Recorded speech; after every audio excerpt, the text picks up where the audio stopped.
बिनु रसरी गृह खल बंधा, तासु बंधा अलेख। दीन दर्पण हस्त मधे,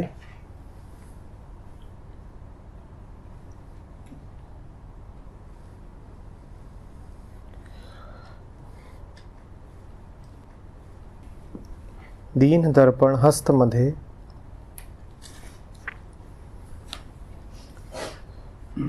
चषम बिना का देख।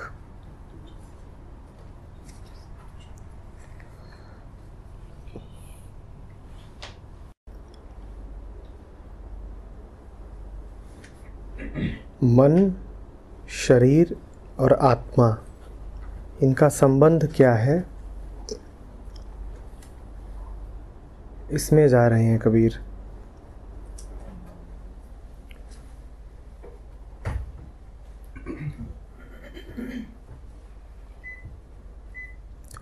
मात्र मन का ही विस्तार है, जो कुछ है वो मात्र मन का ही विस्तार है। मन के एक छोर पर खड़ा है शरीर, और मन के दूसरे छोर पर जो बिंदु है उसका नाम है आत्मा। आत्मा क्या है? मन का स्रोत, वो बिंदु जहाँ से मन उद्भूत होता है। शरीर क्या है? मन का फैलाव, संसार।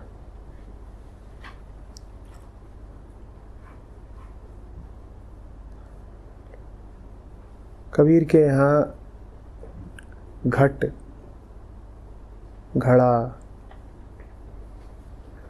घर, ये सारी संज्ञाएं प्रयोग की जाती हैं शरीर के लिए ही।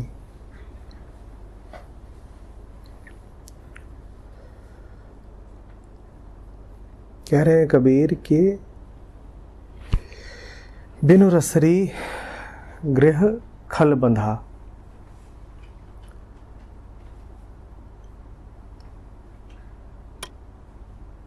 इसी शरीर से जो लगातार संपृक्त ही है, जिसके होने से ये शरीर ही है,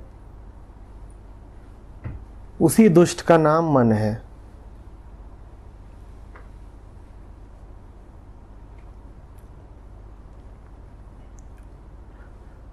और कोई ये ना समझे कि ये दो अलग अलग इकाइयां हैं। बिनु रसरी, अलग अलग होते तो इन्हें जोड़ने के लिए कोई रस्सी चाहिए होती, इन्हें जोड़ने के लिए कोई सूत्र चाहिए होता जो इनको जोड़ता, क्योंकि जोड़ा सिर्फ तभी जा सकता है जब दो अलग अलग इकाइयां हों। ये दोनों अलग अलग हैं ही नहीं। शरीर पूरा का पूरा मन ही है, जैसा कि अभी हमने कहा था कि मात्र मन का ही है विस्तार। जो कुछ भी प्रतीत होता है वो मन ही है, शरीर भी मन ही है। हम आमतौर पर बोलचाल की भाषा में ये सब कहते हैं कि मेरा मन, या कि मन भटक रहा है, मन इधर उधर हो रहा है। लेकिन सही बात तो ये है कि मन कहीं नहीं जा सकता, शरीर ही मन है। एक बार किसी के पास एक आदमी आया, उसने कहा मन भटकता बहुत है, क्या करें? मैं यहाँ बैठा रहता हूँ, उधर भागेगा उधर भागेगा।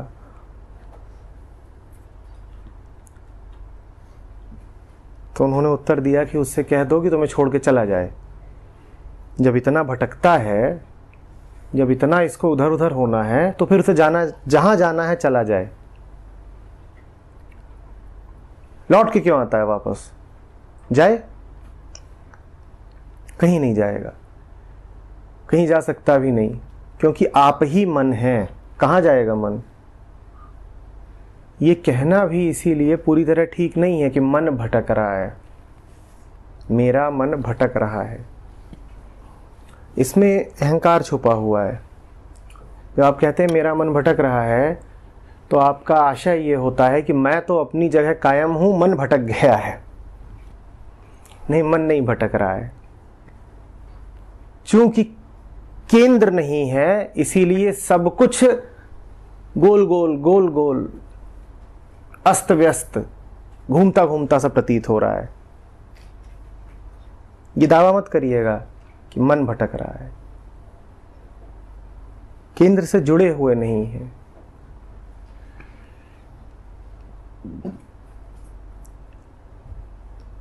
तासु बंधा अलेख, शरीर से मन बंधा हुआ है और मन से आत्मा बंधी हुई है। बिनु रसरी ग्रह खल बंधा, बिना रस्सी के ही शरीर से मन बंधा हुआ है और मन से आत्मा बंधी हुई है। शरीर है, मन है, आत्मा है।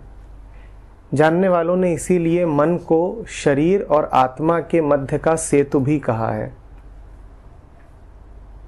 मन क्या है? शरीर और आत्मा के बीच के पुल का नाम मन है।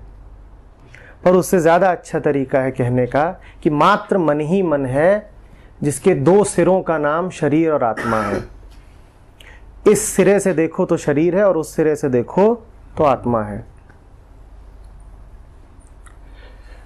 और अगर आत्मा के सिरे से देखो तो कहोगे कि बीज है, मन के रूप में विस्तार पाता है, सूक्ष्म विस्तार, और फिर शरीर के रूप में स्थूल विस्तार पाता है, संसार बन जाता है। दीन दर्पण हस्त मधे चषम बिना का देख, इसी ग्रह में, इसी घट में वो खल बसता है और इसी ग्रह में ही उसके सारे लक्षण दिखाई दे जाएंगे। कह रहे हैं कबीर कि यदि आत्मा को जानना है तो शरीर को जान जाओ। शरीर से अर्थ है संसार, शरीर से अर्थ है वो सब कुछ जो भौतिक है, जो पदार्थ है। संसार को जान लो, स्वयं को जान जाओगे। पदार्थ को जान लो, आत्मा को जान जाओगे। दृश्य को समझ लो, अदृश्य समझ में आ जाएगा। इन्हीं आंखों से देखो, और देखने वाला दर्पण ठीक तुम्हारे हाथ के बीच में है, सामने है। दीन दर्पण हस्त मधे चषम बिना का देख, साफ आंखों से देखो, सब दिखाई देगा। संसार को देखो, सत्य समझ में आ जाएगा।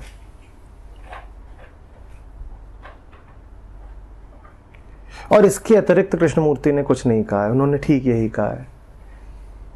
सत्य जानना चाहते हो, बस आसपास ध्यान से देखो संसार में क्या हो रहा है, ध्यान से देखो शरीर में क्या चल रहा है, ध्यान से देखो मन में क्या चल रहा है, सब समझ में आ जाएगा।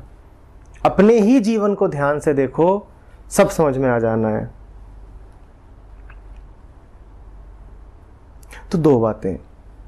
पहली,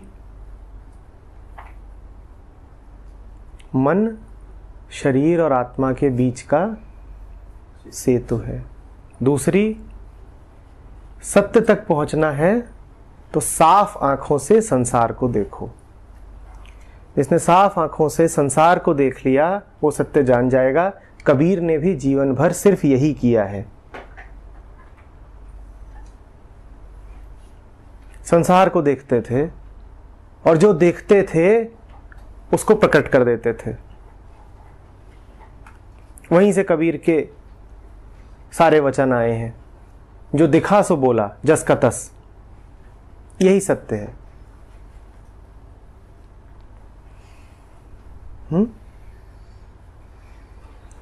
आपको पूछना चाहिए कि ये सब तो ठीक है, पर मन लिखना चाहिए था, खल क्यों लिखा?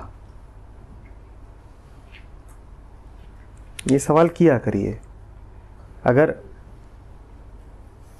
शरीर और आत्मा के संबंध की ही बात थी तो सीधे मन भी कह सकते थे कबीर।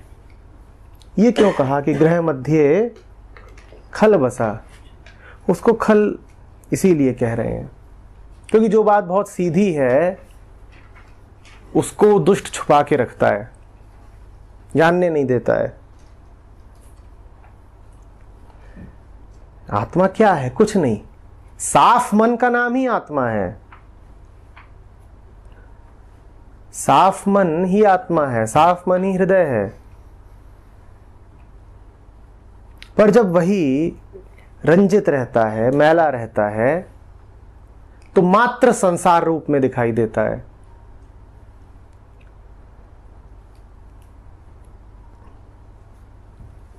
मन यदि निर्मल तो आत्मा, और मन यदि खल तो संसार।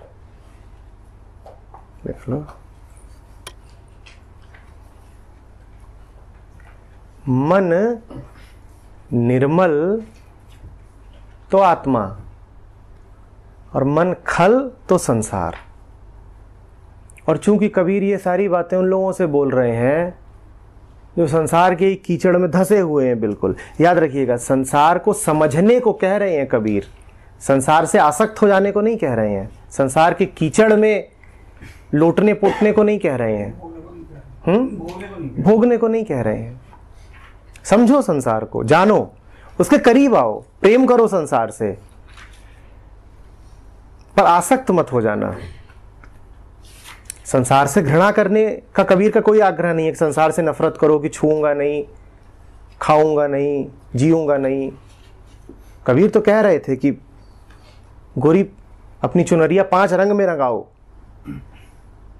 वो तो कह रहे हैं कि 5 इंद्रियों को पूरा पूरा जियो, 5 भूतों को पूरा पूरा जियो। कबीर पलायनवादी नहीं है, कबीर संसार छोड़ के भागने को कभी नहीं कह रहे हैं, लेकिन वो संसार से चिपक जाने को नहीं कह रहे हैं,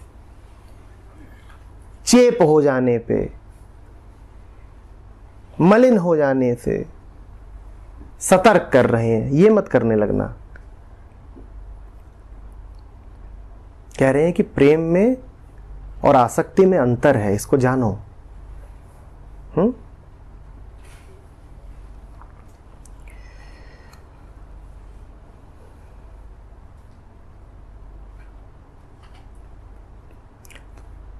ज्यादातर आसक्त लोगों से बात कर रहे होंगे, इसीलिए कहना पड़ा कि खल, ग्रह मध्य ग्रह बीच खल बसा।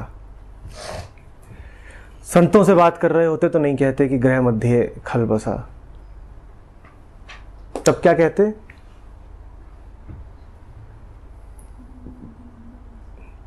ग्रह मध्य निर्मल बसा।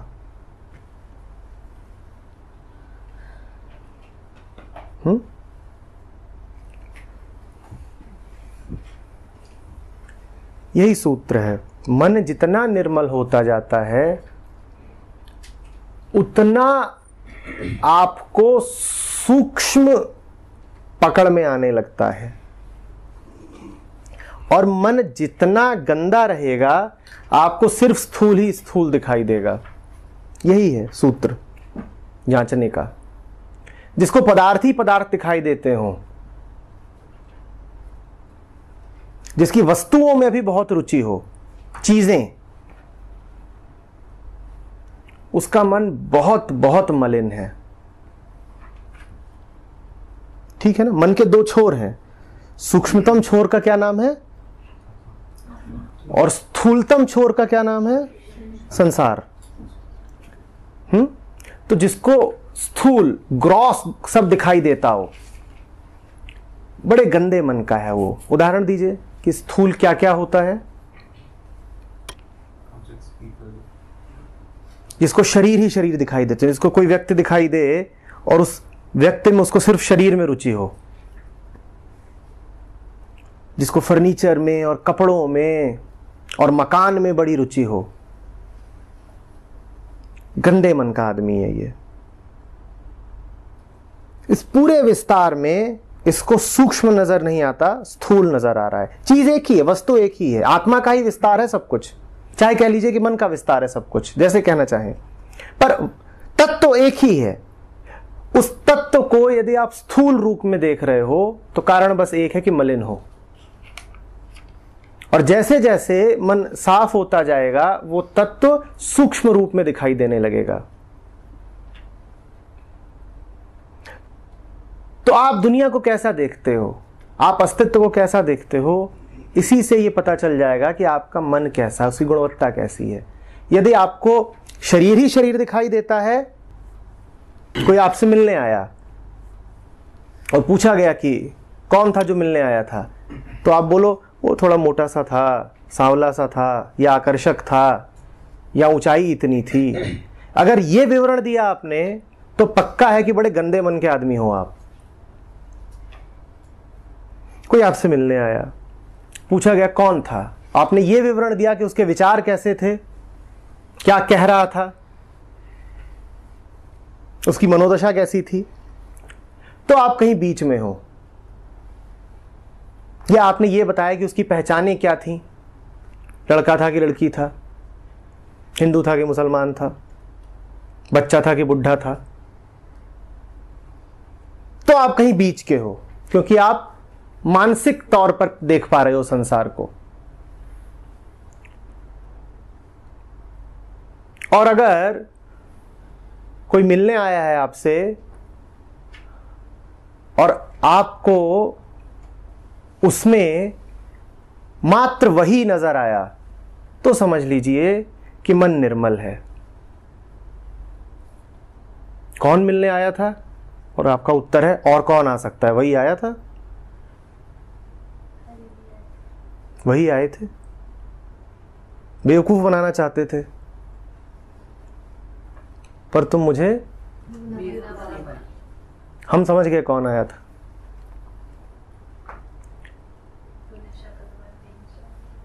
शक्ल अलग अलग बना के आया था, पर था तो वही, उसके अलावा और कोई होता ही नहीं आने के लिए, वही आया था। ये निर्मल मन का काम है, ये सूक्ष्म बुद्धि है। ये नहीं देखती है कि कपड़े कैसे पहन रखे हो, शरीर कैसा है, और जवान हो कि बुढ़े हो। ये तो जो देखती है उसमें एक को ही देखती है। बुद्ध कहीं बैठे हुए थे एक बार,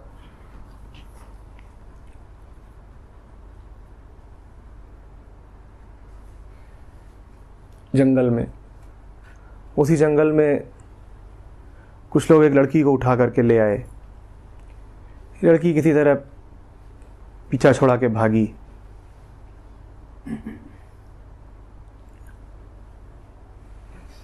भागते हुए वो बुद्ध के सामने से गुजर गई। बुद्ध शांत थे, ध्यान में बैठे थे, मौन में बैठे थे। उसका पीछा करते हुए 3-4 लोग आए, बुद्ध को पकड़ लिया। बोलते हैं बता, यहाँ से अभी एक लड़की भागती हुई गई होगी, किधर को गई है?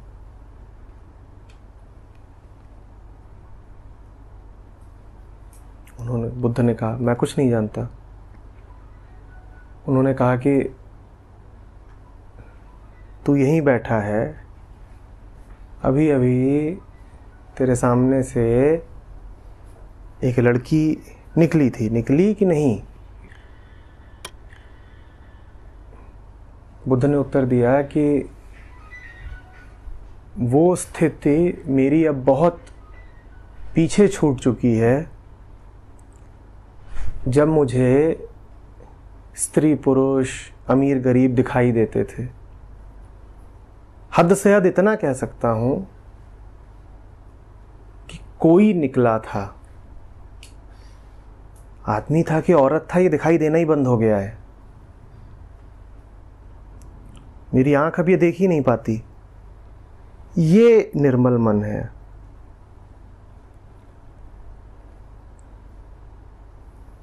इसको दिखाई ही नहीं पड़ता अब। हाँ, कोई तीसरा आदमी देख रहा हो तो कहेगा कि बुद्ध एक स्त्री से बात कर रहे हैं। बुद्ध से पूछो किससे बात कर रहे हो, बुद्ध कहेंगे ये तो ध्यान ही नहीं दिया कि औरत है।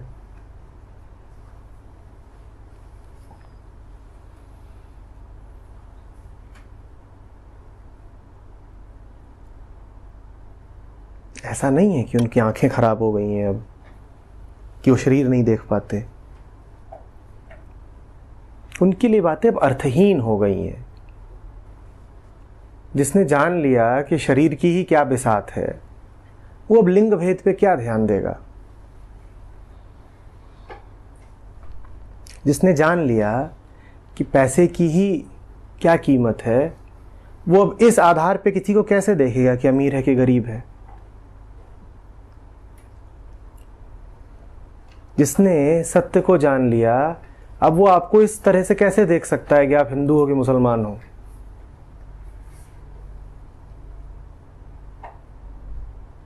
जिसने समय को समझ लिया वो अब आपको ऐसे कैसे देखेगा कि बच्चे हो कि बूढ़े हो? उसके लिए उम्र की क्या कीमत बची अब?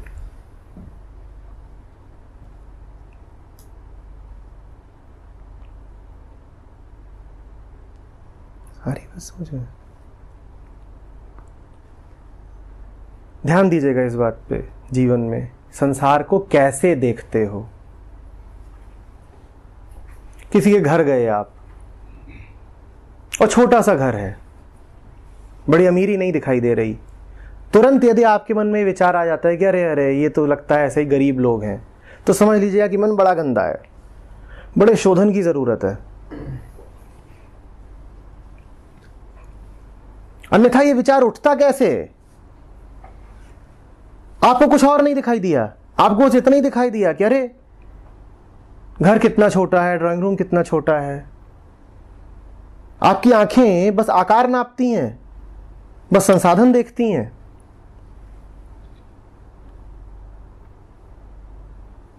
कोई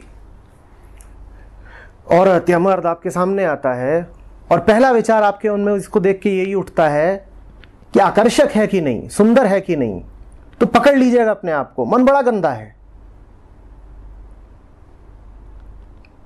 मन बड़ा गंदा है। आपको उसके रूप रंग के अलावा कुछ दिखाई ही नहीं देता।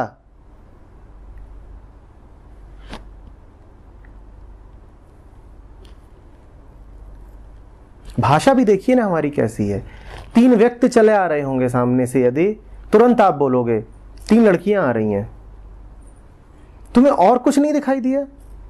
सिर्फ एक तरीका था तुम्हारे पास उनका वर्णन करने का, 3 लड़कियां आ रही हैं। तुम्हारी आंखों ने सिर्फ लिंग देखा उनका।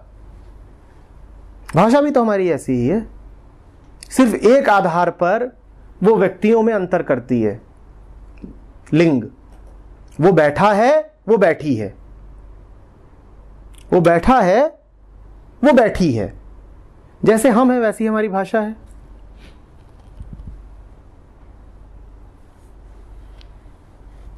तो उधर एक व्यक्ति बैठा है ये बताना काफी नहीं है, बैठी है ये कहना जरूरी है, ताकि पक्का हो जाए कि इसका लिंग क्या है। वो बताए बिना बात नहीं बन रही है। इससे इतना ही पता चलता है कि बड़े कामुक मन से ये भाषा निकली है। उस मन के लिए बड़ा आवश्यक है ये जानना कि लिंग क्या है उसका। नहीं तो आवश्यकता क्या थी? 3 व्यक्ति आ रहे हैं, इतना कहना काफी हो सकता था ना, पर आपको कहना पड़ता है क्या? 3 आ रही हैं। स्पष्ट हो गया, अब 3 आ रही हैं। आप आकर्षक है बात, हाँ बताओ फिर उम्र क्या है, अब ये भी बताओ।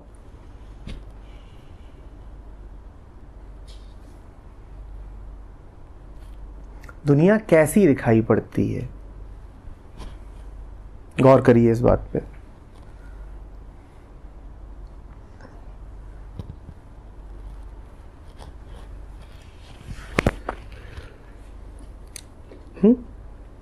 कल हम लोग बात कर रहे थे सुनने पर। सुनना भी ऐसा ही होता है। स्थूलतम सुनना वो हुआ जिसमें आपके कान में मात्र ध्वनि पड़ रही है। तो जिन आंखों को सिर्फ पदार्थ दिखाई पड़ते हैं, उन कानों में सिर्फ ध्वनि पड़ती है। यदि आंखें ऐसी हैं कि वो मात्र पदार्थ को देखती हैं, तो कान ऐसे होंगे कि उनमें मात्र ध्वनियां पड़ेंगी।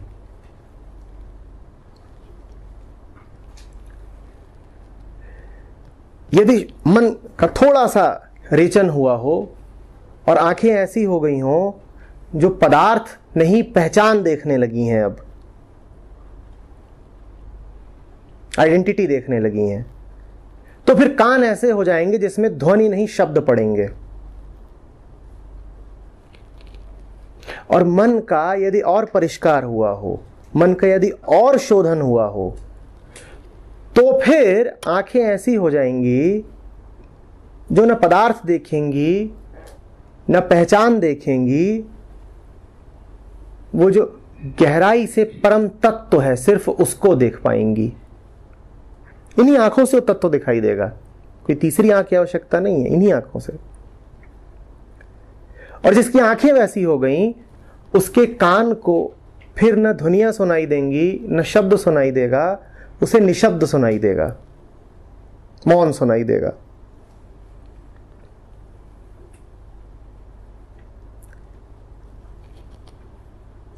जीवन स्थूल से सूक्ष्म की यात्रा का नाम है। जो पैदा होता है वो एक स्थूल मांस का पिंड होता है, जिसका जन्म होता है वो एक स्थूल मांस का पिंड होता है। उसकी यात्रा ही यही है कि सूक्ष्म को पाले।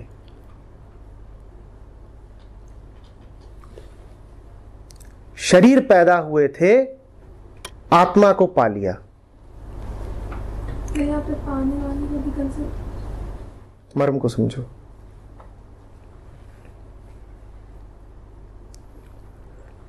पैदा सदा शरीर ही होता है।